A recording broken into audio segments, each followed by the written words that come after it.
स्वागत है विद्यार्थियों, आप सभी का एक बार फिर से हमारे YouTube चैनल इकोनॉमिक्स प्राइम पर।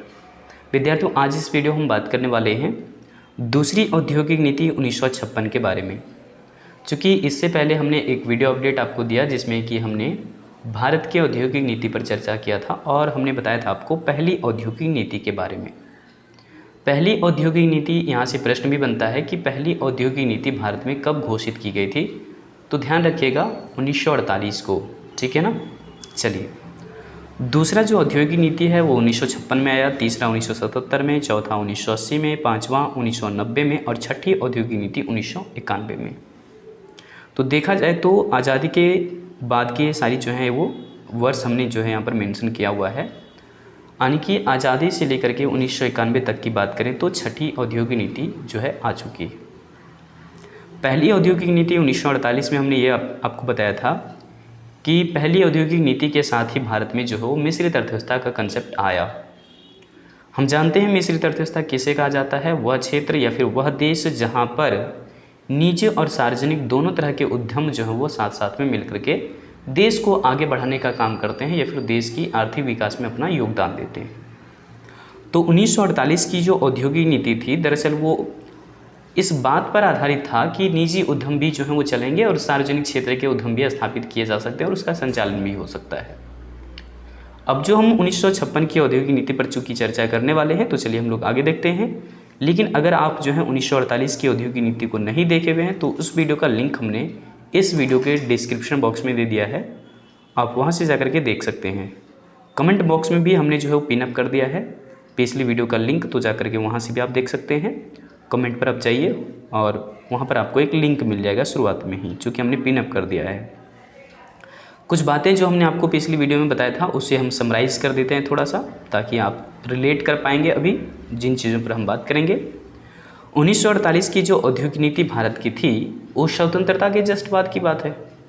तो औद्योगिक नीति देश के स्वतंत्र होने के बाद 6 अप्रैल 1948 को, कब 6 अप्रैल 1948 को, ध्यान रखिए यहाँ से आपको बहुविकल्पीय प्रश्न यानी कि MCQ पूछा जा सकता है कि भारत की पहली औद्योगिक नीति की घोषणा कब की गई थी। तो 6 अप्रैल 1948 को की गई थी। ध्यान रखिएगा 6 अप्रैल 1948 को भारत में पहली औद्योगिक नीति की घोषणा की गई। हमारे केंद्रीय वाणिज्य और उद्योग मंत्री पद पर जो थे उस समय वो डॉक्टर श्यामा प्रसाद मुखर्जी थे, जिन्होंने भारतीय जनसंघ का जो है वो स्थापना भी किया, इसीलिए भारतीय जनसंघ के संस्थापक माने जाते हैं। ठीक है, इन्हीं के द्वारा जो है वो 6 अप्रैल 1948 को जो है पहली औद्योगिक नीति की देश के अंदर घोषणा की गई। और इस नीति में अगले कुछ वर्षों तक औद्योगिक इकाइयों का राष्ट्रीयकरण न करने और सरकारी स्वामित्व में नई औद्योगिक इकाइयाँ स्थापित करने का जो है वो बात कहा गया था।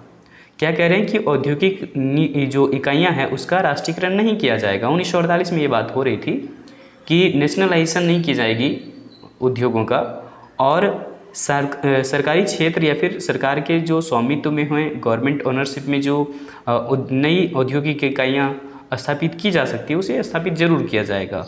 ठीक है ना, मतलब एक तरफ तो बात हो रहा है कि हम नेशनलाइजेशन को जो है वो नहीं करने वाले हैं, राष्ट्रीयकरण नहीं करने वाले हैं, और दूसरी तरफ जो है आपसे गवर्नमेंट ये कह रही है कि हम नई उद्योग या फिर नई जो इकाइयां हैं उसे हम स्थापित कर सकते हैं। बोला कि इस तरह इस औद्योगिक नीति में सार्वजनिक और निजी क्षेत्र के उद्योगों को महत्व देते हुए मिश्रित अर्थव्यवस्था को अपनाने पर बल दिया गया। हमने आपसे कहा कि भारत में जो 1948 की औद्योगिक नीति थी, दरअसल में 1948 के साथ ही जो है भारत में मिश्रित अर्थव्यवस्था का कंसेप्ट आया है, और तभी से जो है इस बात पर जोर दिया जाता है कि निजी और सार्वजनिक दोनों क्षेत्र के उद्यम जो है वो काम करेंगे देश के अंदर में, और दोनों अपने अपने उद्देश्यों के लिए भले ही काम करेंगे, लेकिन कहीं ना कहीं दोनों का योगदान जो है देश के आर्थिक विकास में, आर्थिक प्रगति में जरूर होता है। ठीक है, लघु और कुटीर उद्योगों के विकास की जिम्मेदारी हो जो राज्य सरकारों को सौंपी गई।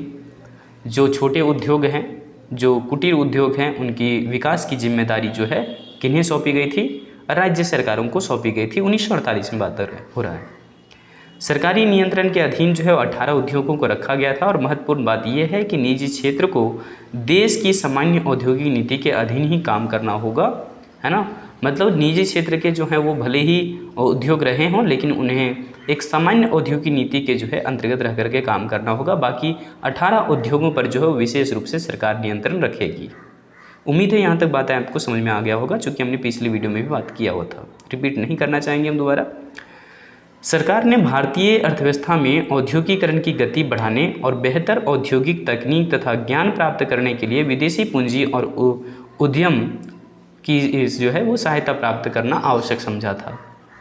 सरकार कह रही है कि हम जो है पूरी तरह से जो है तकनीक लेना चाहते हैं, दूसरे देशों से ज्ञान जो है लेना चाहते हैं कि किस तरह से जो है वो हमारा उद्योग या फिर हमारा जो उद्योग धंधा है वो बहुत ही ज़्यादा जो है डेवलप कर सके। इसीलिए हमें जो है ज़रूरत है किस चीज़ की, पूंजी की। कौन सी पूंजी की? विदेशी पूंजी की आवश्यकता है, ठीक है ना। परंतु विदेशी पूंजी में भाग लेने वाले भारतीय हितों की दृष्टि से सावधानीपूर्वक नियमन रखना बहुत ज़रूरी है। 1948 में जो हमने औद्योगिक नीति लाया उसमें एक सावधानियां तो रखनी है कि हम बहुत लंबे समय तक जो है वो विदेशी पूंजी लेन देन नहीं कर सकते, क्योंकि 200 वर्षों तक यही जो हमने गड़बड़ियां करी थी कि ठीक है अब व्यापार करिए हमारे भारत में आकर के, और लोग भारत में व्यापार करने के हिसाब से आए अंग्रेज़, और पुनः जो है हमें 200 वर्षों तक गुलाम बनाया, है ना। और अब ये नहीं होना चाहिए, बिल्कुल भी नहीं। तो इस वजह से हम कहेंगे कि भारतीय हितों की दृष्टि से, भारतीय जो है रक्षा और सुरक्षा के हिसाब से हम बात करें तो सरकार ये बहुत अच्छे से समझती है कि हमें जो है सावधानीपूर्वक जो है काम करना होगा, और विदेशी लेन देन हम बहुत दिनों तक नहीं कर सकते ऐसे। 1948 की जो औद्योगिक नीति की मुख्य सफलता का कारण था वो था मिश्रित अर्थव्यवस्था। मैंने पहले ही बात किया इस पर कि मिश्रित अर्थव्यवस्था क्या होता है। एक ऐसा अर्थव्यवस्था जहाँ पर दोनों मिलकर के काम करते हैं, निजी क्षेत्र और सार्वजनिक क्षेत्र भी, जैसे हमने लिखा हुआ भी है यहाँ पे कि जिससे सार्वजनिक एवं निजी क्षेत्र मिलकर के कार्य कर सकें, जिससे तेज़ी से औद्योगिक विकास संभव हो सके, है ना। आगे देखिए क्या लिखा हुआ है कि इसी नीति के अंतर्गत उद्योगों को 4 भागों में भी बांटा गया था। आपको मैंने पहले भी कहा, जैसे कि डिफेंस सेक्टर के लिए जो है उस पर सरकार का नियंत्रण होना, राष्ट्रीय महत्व के जो उद्योग हैं जैसे कि अस्त्र शस्त्र हथियार वगैरह हैं, अणुशक्ति है, एटॉमिक पावर वगैरह है, रेल परिवहन है, इन सारी चीज़ों पर जो है सरकार का एकाधिकार हो गया था 1948 की औद्योगिक नीति के अधीन हम बात करें तो। दूसरे वर्ग में जो है वो 6 आधारभूत उद्योगों जैसे कि कोयला, लौह इस्पात, वायुयान निर्माण, जल या निर्माण, टेलीफोन, खनिज प्रसंस्करण उद्योगों को रखा गया था। कितने उद्योगों को? 6 उद्योगों को, है ना, दूसरे वर्ग के अंतर्गत रखा गया, जिसमें कि लौह इस्पात, कोयला, वायुयान निर्माण, जल यान निर्माण, टेलीफोन, खनिज तेल प्रसंस्करण इत्यादि जो है इसमें शामिल किए गए। क्योंकि इन उद्योगों को निजी क्षेत्र के अंतर्गत जो है कार्य करने की पूरी अनुमति थी, परंतु आवश्यकता पड़ने पर सरकार ने कहा था कि हम बाद में इसका राष्ट्रीयकरण की भी बात कह सकते हैं, ठीक है। तो इसलिए बाद में राष्ट्रीयकरण हो सकता है, बट अभी जो है सरकार कह रही है कि बिल्कुल फ्री है, अब जाकर के जिसका इस क्षेत्र में आप काम कीजिए, है ना। क्योंकि मेन मकसद था गवर्नमेंट का क्या कि प्रोडक्शन लेवल को इंक्रीज करना, देश के अंदर में उत्पादन स्तर को बढ़ाना। तीसरे वर्ग में जो है वो 18 उद्योगों को रखा गया, जिस पर मैंने पहले भी बात किया कि 18 उद्योगों पर जो सरकार मुख्य रूप से नियंत्रण रख रही थी। और यहाँ पर भी बात करा है कि 18 उद्योगों जो हैं, है ना, तो 18 उद्योगों को ऐसे रखा गया जिसमें कि रासायनिक उद्योग आते हैं, चीनी उद्योग आता है, सूती एवं ऊनी वस्त्र के उद्योग आते हैं, सीमेंट उद्योग, कागज़ उद्योग, नमक उद्योग और मशीन टूल्स इत्यादि जो हैं वो मुख्य रूप से शामिल किए जाते हैं। इसमें निजी क्षेत्र और सार्वजनिक क्षेत्र दोनों क्षेत्र की कंपनियां जो है वो अपना जो है वर्चस्व रखती है, कह सकते हैं, या फिर उनका नियंत्रण या फिर नियमन हो सकता है, जहां पर निजी और सार्वजनिक क्षेत्र दोनों आसानी से मिलकर के काम कर सकते हैं, ठीक है ना। इनके संचालन और स्थापना करने का जो अनुमति था वो दोनों को था, सार्वजनिक क्षेत्र को भी और निजी क्षेत्र को भी। अब लास्ट देखिए, चौथे वर्ग के अंतर्गत जो है वो उन उद्योगों को रखा गया था, ऐसे उद्योगों को रखा गया था जिसे हम लोग कहते हैं कि निजी क्षेत्र के साथ साथ में सहकारी क्षेत्र भी, है ना, कोऑपरेटिव सेक्टर। 1956 में लेकिन इसका स्थापना किया जाएगा और इसका संचालन की मंजूरी भी उसी समय प्रदान की जाएगी, ठीक है। तो इस बात को आप ध्यान में रखिएगा, ठीक है। चलिए, अब इसकी विशेषताएं हमने चूंकि देखा हुआ था तो एक बार फिर से इस पर नज़र डालते हैं कि 1948 की जो औद्योगिक नीति थी उसकी मुख्य विशेषताएं क्या रही हैं। तो इसमें सबसे पहला विशेषता हमने क्या लिखा हुआ है कि इस नीति में उद्योगों को कितने भागों में बांटा गया था? 4 भाग में। ये कौन 4 भाग थे? तो देख लीजिए यहाँ पे लिखा हुआ हमने, ठीक है। ये टोटल चीज़ें लिखी हुई है यहाँ पर कि पूर्णतः सरकारी क्षेत्र, पूरी तरह से सरकार जो है इसका संचालन, नियमन और नियंत्रण करेगी। अधिकांश सरकारी क्षेत्र, सरकार भी यहाँ पर होगी, निजी क्षेत्र भी होगा, लेकिन ज़्यादा कंट्रीब्यूशन गवर्नमेंट का होगा। शेयर जिसका ज़्यादा होगा वो क्या होगा, गवर्नमेंट का होगा। एक अलग से क्या है, सरकार द्वारा नियमित क्षेत्र, सरकार जो है इसके लिए नियम कानून बनाएगी, है ना, जो कि सहकारी क्षेत्र में होते हैं आमतौर पर। और पूर्णतः निजी क्षेत्र, यानी कि पूरी तरह से यहाँ पर लोग स्वतंत्र होकर के अपना व्यवसाय का चुनाव करेंगे, सरकार किसी तरह का कोई भी बाधा उत्पन्न नहीं करेगी, ठीक है ना, यानी कि हस्तक्षेप नहीं करेगी। दूसरी जो विशेषता था 1948 की औद्योगिक नीति में, उसमें हमने बात किया था कि इस नीति में कुटीर और लघु उद्योगों के विकास पर बहुत ज़्यादा जोर दिया गया था, और मैंने आपको समझाया भी कि जो लघु उद्योग और कुटीर उद्योग हैं उनके विकास की जिम्मेदारी जो है राज्य सरकारों को सौंपी गई थी, ठीक है ना। और तीसरा पॉइंट में हमने क्या लिखा हुआ कि इस नीति में उद्योगों के लिए विदेशी पूंजी को जो सरकार ने बहुत आवश्यक समझा था, लेकिन इसके लिए सावधानियाँ भी ज़रूरी है कि बहुत दिन तक हम जो है विदेशी जो है लेन देन नहीं कर सकते।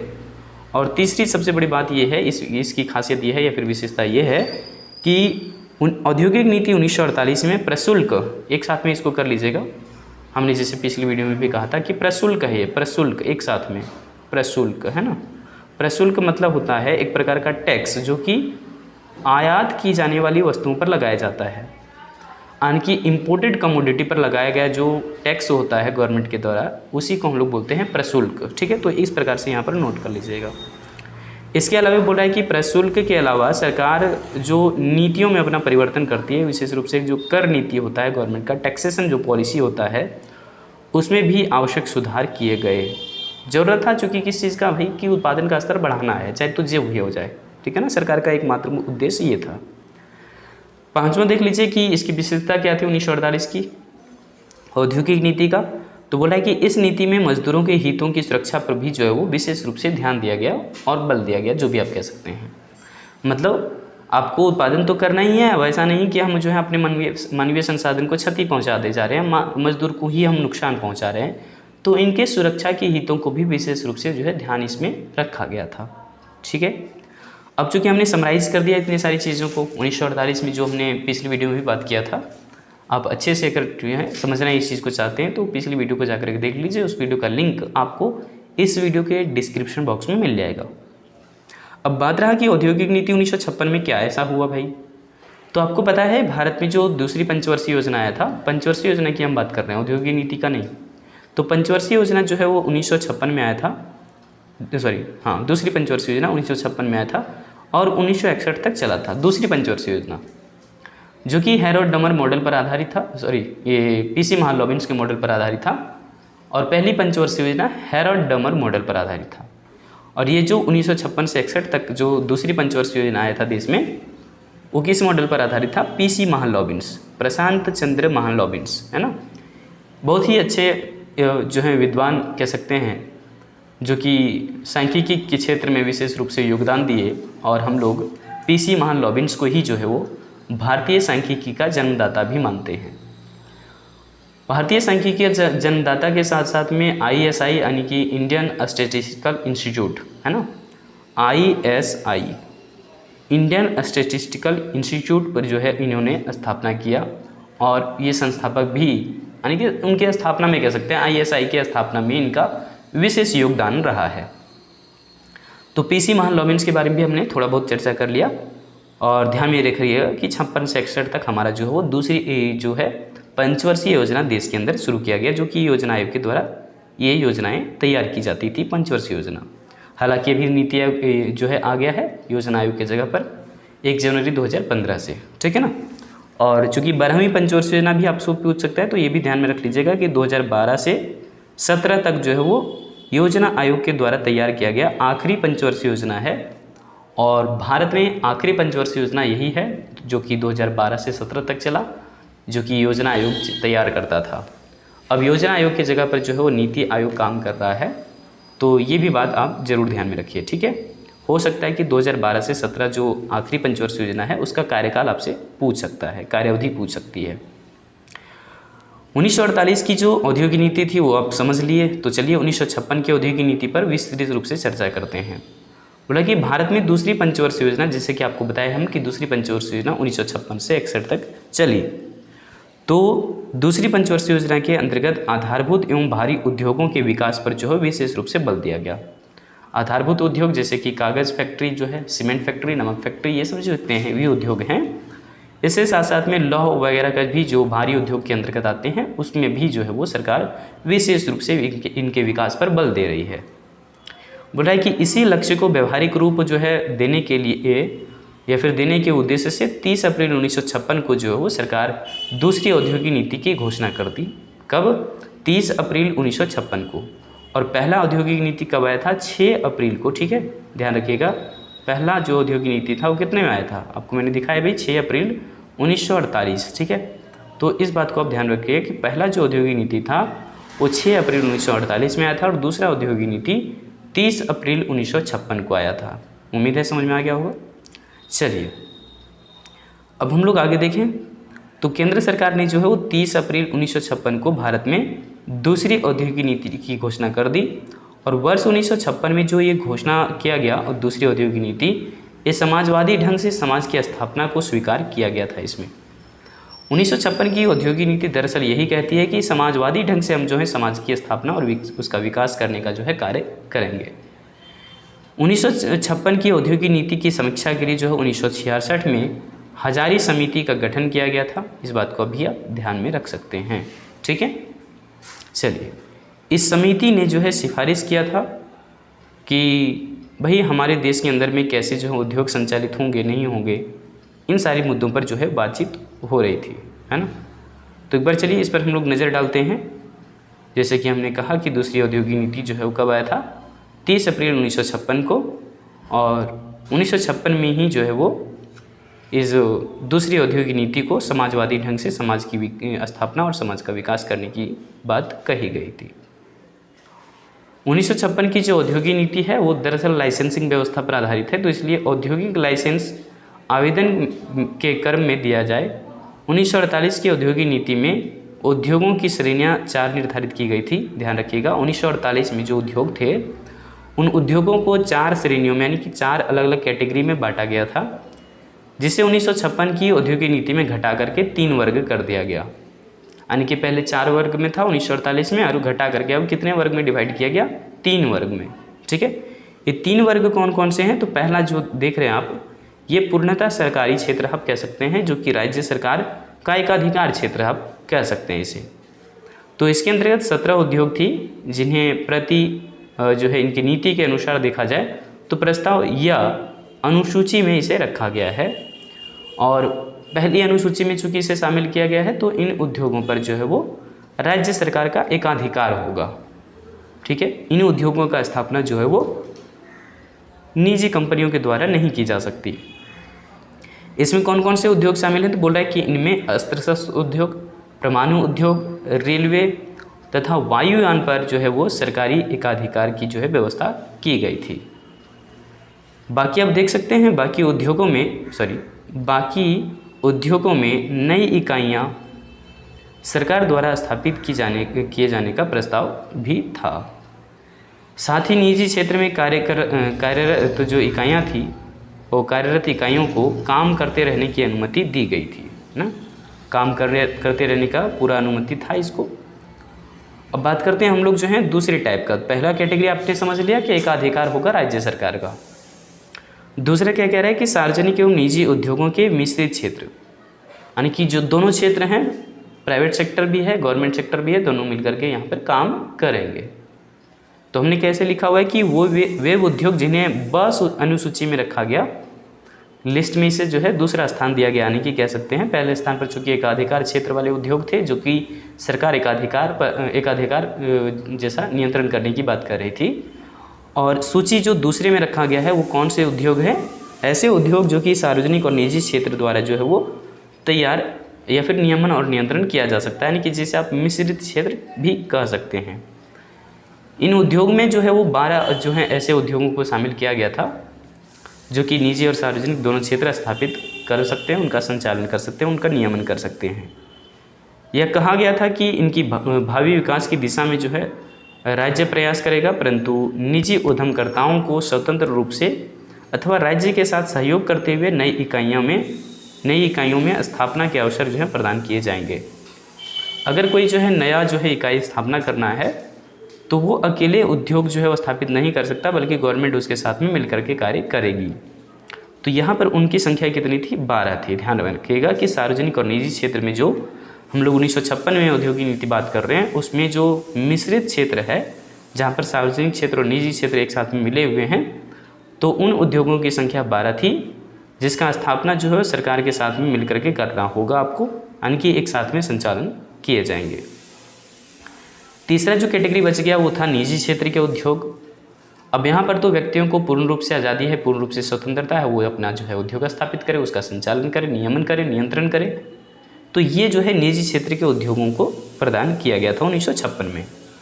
बोला कि वह उद्योग जिसकी स्थापना निजी उद्यमकर्ताओं द्वारा की गई, निजी उद्यमकर्ताओं उनकी प्राइवेट जो इंटरप्रेन्योर है उनके द्वारा जो है वो स्थापना किया गया था। इस वर्ग में अनुसूची या और ब में मैं लिखा गया, इसको सुधार लीजिएगा, में आने वाले सभी उद्योगों को छोड़कर, यानी कि जो पहला लिस्ट में आया जिसमें हम लोग एकाधिकार का बात किए, और जो दूसरा लिस्ट में आया जो कि सार्वजनिक क्षेत्र और निजी क्षेत्र मिलकर के काम कर रहे थे, इन दोनों उद्योगों को छोड़ करके, दोनों तरह के उद्योगों को छोड़ करके, पहला एकाधिकार और दूसरा मिश्रित क्षेत्र के उद्योगों को छोड़कर बाकी सभी उद्योग ऐसे थे जिसका नियमन, नियंत्रण और स्थापना जो है वो निजी क्षेत्र द्वारा किया जा सकता है। ये बात हुआ था 1956 में। यानी कि जो लिस्ट पहले में आया है और जो लिस्ट दूसरे में आया है, आप उन उद्योगों को छोड़ करके बाकी जितने उद्योग हैं उसकी आप स्थापना कर सकते हैं, उसका संचालन कर सकते हैं, उसका नियमन भी आप कर सकते हैं। सरकार इन उद्योगों की स्थापना में सामान्यतः प्रत्यक्ष रूप से भाग नहीं लेंगी। ऐसा नहीं कि सरकार फिर से इन्वॉल्व होगी, यहाँ पर आप स्वतंत्र रूप से स्थापना जो है कर सकते थे। ये बात हुई थी 1956 में, ठीक है ना। सरकार द्वारा इन उद्योगों की स्थापना के संबंध में किसी प्रकार का कोई प्रतिबंध नहीं रखा गया, कोई रिस्ट्रिक्शन नहीं है, जाकर के स्वतंत्र रूप से आप अपना उद्योग स्थापित कर सकते थे। 1956 के आसपास में ये बात हो रही थी। अगर नोट हमने देखा हुआ है पहला पॉइंट, तो यहाँ पर हमने एक बात लिखा हुआ है कि ज़रूरत पड़ा तो कुछ चेंजेस भी इसमें किए जा सकते हैं, तो इसलिए हमने लिख दिया कि इस नीति में सबसे बड़ी विशेषता यह थी कि इसमें उद्योगों का वर्गीकरण जो है यति कठोर यानी कि बेलोच नहीं था। ऐसा नहीं कि बहुत जो है वो परिवर्तन संभव नहीं थे या फिर जो है परिवर्तन नहीं किया जा सकता था। सरकार अपने हिसाब से बीच बीच में बदलाव भी इसमें कर सकती थी, तथा भविष्य में सूचियों की आवश्यकता अनुसार जो है परिवर्तन संभव था, जैसा सरकार चाहती है। जैसे कि कोई मान लीजिए कि गलती से सरकार ने अभी रख दिया, 1956 के आसपास की हम बात कर रहे हैं, कि रख दिया किस पर, एकाधिकार क्षेत्र में रख दिया है, और बाद में सरकार चाहती है कि नहीं इसे हम निजी क्षेत्र में को सौंपने वाले हैं, तो सौंप सकती है। तो इसलिए वो बिल्कुल ऐसा नहीं कि बेलोच था या फिर बिल्कुल कठोर नियम कानून थे, ऐसा कुछ नहीं था।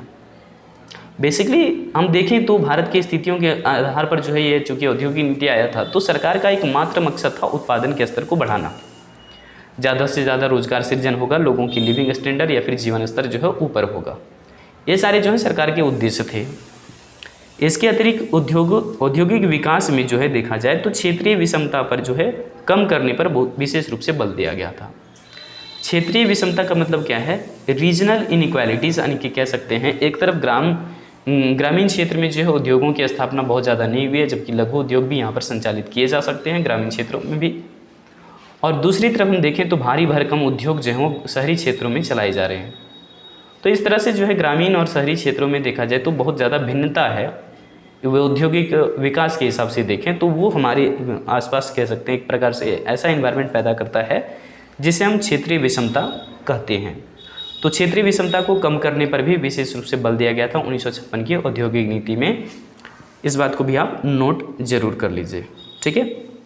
इसके अलावा नोट नंबर 2 हमने क्या किया हुआ है कि 1956 की औद्योगिक नीति में लघु एवं कुटीर उद्योगों के महत्व को भी स्वीकारा गया। गवर्नमेंट ये एक्सेप्ट कर रही है कि हमें लघु उद्योगों पर भी बल देना होगा, चूँकि क्षेत्रीय विषमता को कम करने की बात कर रही है सरकार। तो अगर जो है एक तरफा उद्योग धंधे स्थापित होते चले जाएंगे शहरी क्षेत्रों में और ग्रामीण क्षेत्रों में जो उसका एक भनक भी तक नहीं होगा कह सकते हैं, तो ये दुर्दशा ठीक नहीं होगी बाद में, है ना। ये दशा जो है दुर्दशा में बदल जाएगी और क्षेत्रीय विषमता जो है वो बहुत ज़्यादा हो जाएगा। इसलिए शहरी और ग्रामीण क्षेत्रों में जो है वो समानता लाने का प्रयास किया जाए। इस वजह से सरकार कह रही है कि लघु और कुटीर उद्योगों के महत्व को भी गवर्नमेंट स्वीकार कर रही है। और इसलिए इस औद्योगिक नीति में लघु और कुटीर उद्योगों के बड़े जो है विकास और बड़े पैमाने पर उत्पादन और छोटे उद्योगों के विकास में समय पर जो है इसे बल दिया गया। यानी कि कह सकते हैं कि सरकार लघु और कुटीर उद्योगों को भी विशेष स्थान दे रही है 1956 की औद्योगिक नीति में। अब सबसे ज़बरदस्त बात यह है, यहाँ से हो सकता है कि आपको बहुविकल्पीय प्रश्न भी पूछ दिया जाए अलग अलग तरीके से, तो इसको ध्यान में रख लीजिएगा कि 1956 के जो औद्योगिक नीति था उसका उद्देश्य क्या था, ऑब्जेक्टिव्स क्या थे, क्या गवर्नमेंट चाहती थी, है ना। तो पहला क्या था, औद्योगिकरण की गति को तेज़ी से वृद्धि करना। वृद्धि तो हो रहा है लेकिन उसकी रफ्तार को बढ़ाना। रिपीटेडली हम कह सकते हैं कि जो इंडस्ट्रियल पॉलिसी है, जो इंडस्ट्रीज़ हैं वो ज़्यादा से ज़्यादा इस्टेब्लिश हों, उत्पादन का स्तर बढ़े, लोगों को रोज़गार के अवसर मिले और इस ढंग से हम जो है विदेशी पूंजी भी जो है प्राप्त कर सकें एक्सपोर्ट करके, है ना, चीज़ों को एक्सपोर्ट करके बना करके दूसरे देशों में बेचें। तो ये सरकार का जो है वो उद्देश्य था कि औद्योगिकरण की गति को तेज़ी से बढ़ाना। दूसरा उद्देश्य क्या है कि देश की अर्थव्यवस्था को सुदृढ़ बनाने के लिए बड़े उद्योगों का विकास और विस्तार करना। जो बड़े उद्योग धंधे हैं वो तो स्थापित हो गए लेकिन वो सुदृढ़ ढंग से, सही ढंग से जो है चल नहीं रहे हैं, तो इस पर भी जो है सरकार विशेष रूप से ध्यान रखने की बात कह रही है। तीसरा उद्देश्य ये था कि सार्वजनिक क्षेत्र का जो है विस्तार करना है, सार्वजनिक क्षेत्र को बड़ा करना है। और चौथा उद्देश्य ये था गवर्नमेंट का कि कुटीर एवं लघु उद्योगों के विकास का जो है विस्तार करना, इसे और भी तेज़ी से बढ़ाना, जिससे कि जो क्षेत्रीय विषमता है, जो रीजनल इनइक्वालिटीज़ है, वो बना रहे नहीं बल्कि वो धीरे धीरे करके समाप्त हो जाए। तो कुटीर और लघु उद्योगों के विकास का जो है विस्तार करना या फिर उनका विस्तार करना कह सकते हैं, ये विशेष रूप से सरकार ने ध्यान रखा हुआ था। जो पाँचवीं औद्योगिक 1956 की जो औद्योगिक नीति था उसमें पाँचवीं विशेषताएं अगर हम देखें, उसका उद्देश्य देखें तो उद्देश्य क्या कह रहा है कि एकाधिकार एवं आर्थिक सतत के संकेंद्रण को रोकना। मतलब सरकार यहाँ पर बैरियर नहीं डालेगी और जो एकाधिकार क्षेत्र में है उन चीज़ों पर भी जो वो सरकार लिबरल होना चाहती है, ठीक है, तो जब चाहे वो कर सकती है, चूँकि नियम कानून उतने कठोर नहीं है 1956 के। छठा हमने उद्देश्य क्या लिखा हुआ है कि आय तथा धन के वितरण की असमानता को कम करना। होता क्या है कि गरीब और भी गरीब, अमीर और भी गरीब होता चला जाता है। जब क्षेत्रीय विषमता आती है तो और भी कई सारी असमानताएं समाज में पैदा हो जाती है। उनमें से असमानता या फिर क्षेत्रीय ग्रामीण कह सकते हैं उसको, क्या कह सकते हैं उसको, कौन सी असमानता, आर्थिक असमानता या फिर आर्थिक विषमता भी आप इसे कह सकते हैं। तो आय और धन या फिर संपत्ति को लेकर के बहुत ज़्यादा असमानता नहीं होना चाहिए, उसे कम करने पर सरकार ने विशेष रूप से जोर दिया। ये भी सरकार का उद्देश्य था। इसके साथ में 1956 की औद्योगिक नीति में जो सातवां उद्देश्य था वो क्या है कि मजदूरों के कार्य करने की दशा में सुधार करना, है ना। कि बहुत सारे मजदूर जो है क्या होते हैं, गर्म भट्टी में काम कर रहे होते हैं या फिर जहाँ पर बहुत ज़्यादा डस्ट उड़ रहा होता है वहाँ पर लोग काम कर रहे होते हैं। इसका हेल्थ पर इम्पैक्ट बहुत ज़्यादा पड़ता है, लोग प्रभावित होते हैं, बीमार भी पड़ते हैं और कई बार तो जाने भी चली जाती है। दमा जैसे रोग जो है वो बहुत जल्दी हो जाता है। तो इसलिए कह रही है सरकार की मजदूरों के कार्य की दशा में हमें जो है सुधार करने की भी बात जो है विशेष रूप से करना है। चूँकि मजदूर ही हैं वो साधन जो कि सक्रिय साधन होते हैं, बाकी तो सभी निष्क्रिय साधन हैं और हमें सक्रिय साधन को जिंदा रखना है। चूँकि निष्क्रिय साधन, अगर भौतिक साधन बहुत सारा हमारे पास है और जो सक्रिय साधन होते हैं, जो मजदूर होते हैं, वही हमारे पास नहीं रहेंगे तो निश्चित तौर पर हम जो है ठीक ढंग से औद्योगिक विकास नहीं कर पाएंगे। तो सरकार को कहीं ना कहीं इसका डर था, एक प्रकार से कह सकते हैं, और इसीलिए मजदूरों के कार्य करते रहने की जो दिशा या फिर दशा था उसमें सुधारने की कोशिश कर रही है। आठवां उद्देश्य क्या था कि औद्योगिक संतुलन स्थापित करना, जिससे कि ग्रामीण और शहरी क्षेत्र के बीच में जो है वो क्षेत्रीय विषमता ना रहे और पूर्ण रूप से जो है वो संचालन बैलेंस होकर के चले।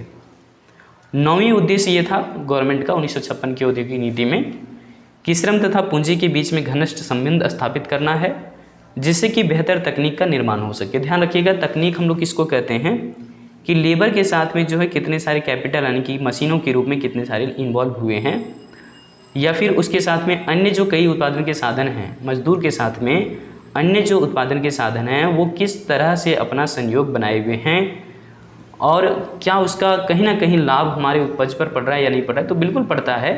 तो इसलिए श्रम और पूंजी के बीच में घनिष्ठ संबंध का होना बहुत ज़रूरी है। क्योंकि अगर तालमेल ठीक नहीं रहेगा तो आप अच्छे से काम कर नहीं पाएंगे, उत्पादन का स्तर अच्छा खासा नहीं कर पाएंगे, खर्च भी हो सकता है कि ज़्यादा आ जाए। तो इसलिए जो है पूंजी और श्रम के बीच में हमें घनिष्ठ संबंध को देखना जरूरी है, जिससे कि एक बेहतर तकनीक जो है समाज के अंदर में आए और उसका लाभ जो है कहीं ना कहीं पूरी सोसाइटी को हो, पूरे देश को हो।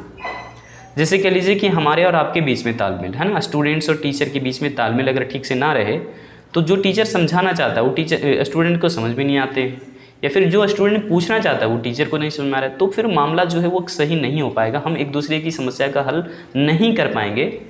और इसी वजह से हम कह रहे हैं कि जो वेरिएबल्स हैं जो प्रभावित हो सकते हैं, जो हमारा उत्पादन करने का स्तर हम बढ़ाना चाहते हैं, वो हम अटेन नहीं कर पाएंगे अगर हमने जो है वो साधनों के बीच सही से तालमेल नहीं रखा। तो चूँकि साधनों के बीच सही से तालमेल होता है तो हम एक बेहतर तकनीक का उपयोग करते हैं, जिससे कि लागत कम और उपज ज़्यादा ही होता है।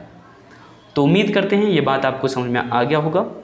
आज इस वीडियो में हम रखेंगे इतना ही, लेकिन अगली वीडियो में हम आपसे बात करेंगे औद्योगिक नीति 1991 के बारे में। चूँकि BA इकोनॉमिक्स सेमेस्टर 2 के जितने भी विद्यार्थी हैं जो विनोबा भावे विश्वविद्यालय से तैयारी अपनी जारी रख रहे हैं, उनके सिलेबस के अकॉर्डिंग अगर हमने देखा हुआ है इसे, तो हम यहाँ पर जो है 1948 की औद्योगिक नीति पर चर्चा कर चुके हैं। लिंक जो है इस वीडियो के डिस्क्रिप्शन बॉक्स में भी है। दूसरी औद्योगिक नीति जिस पर अभी हमने चर्चा किया, जो कि 1956 में घोषित किया गया था 30 अप्रैल को, और ये 1948 वाला कब आया था, 6 अप्रैल को, ध्यान रखिएगा। पहला औद्योगिक नीति आया था 6 अप्रैल को 1948 में, और दूसरा औद्योगिक नीति आया था 30 अप्रैल को 1956 में। और अब हम जो है वो इन तीनों पर बात नहीं करने वाले हैं, क्योंकि आपके सिलेबस में इन तीनों को मेंशन नहीं किया गया है। तो सीधा हम चलेंगे छठी औद्योगिक नीति, जो कि 1991 की नीति है, जिसे हम नई आर्थिक नीति भी नाम देते हैं। तो अगली वीडियो का आप इंतज़ार ज़रूर कीजिए, और वीडियो अगर अच्छा लगा तो वीडियो पर कमेंट अच्छा ज़रूर कीजिए। और इसी तरह से जो है कोई भी सवाल आप अगर पूछना चाहते हैं तो इस वीडियो के कमेंट सेक्शन में जाकर के आप अपना कमेंट भी छोड़ सकते हैं। हम उस कमेंट को रीड करके अगली वीडियो में आपको रिस्पॉन्ड जरूर करेंगे। स्वस्थ रहिए, मस्त रहिए, और दोस्तों के साथ इस वीडियो को ज़रूर शेयर करिए। आज रखते हैं इस वीडियो में इतना ही। जय हिंद।